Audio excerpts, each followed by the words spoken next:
On Ford and GM, they came out earlier this year in 2025 recommending to have fuel induction services done in your car every 15,000 miles. The reason why they're recommending that is because the amount of carbon that's being built up on valves just because of how high temperature your engines are getting is getting to the point where carbon's being built up at an excessive rate than what they've seen before. So they highly recommend it to be done every 15,000 miles.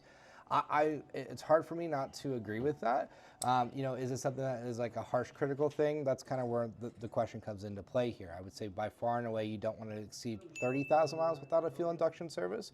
15,000 miles is just the OEM manufacturer recommendation. But if you're going to that shop that has like a menu list on their counter and they're saying you should be doing this every single time you come in here, that's where it becomes in question to me. That's like, okay, that's a bit excessive. Differential fluids, brake fluid, and coolant are all things that can be actually sample tested of the fluids themselves. Brake fluid, we can do a moisture test onto it. Coolant, you're able to test as well. Differential fluid, you're able to take a small sample and see what they're doing. And so it is something here where we typically recommend those services based on the condition of the fluid itself. That's not always going to be based on mileage maintenance here. Now, obviously, there's going to be some haters in the comments that says, oh, no, you absolutely need to keep it up when it comes to the mileage here. But I always believe strongly that the condition of fluid should be able to dictate when those services are done. Part of it is just because we don't know when those services, like if you get a radiator done, let's say you had a radiator done 10,000 miles ago, but we hit that 90,000 mile mark here, do we really need to do a coolant flush? No, because you should have had that done when you had the radiator done. So again, test the fluid.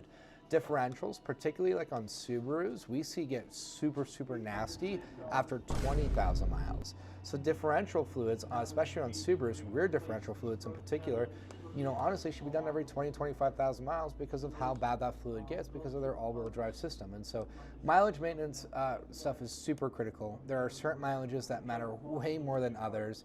But if you're getting asked to do these premium services every single time you're walking to the place, turn right around and find a different shop, because unfortunately that, it is one of those things that is considered a higher yield profit for auto repair shops.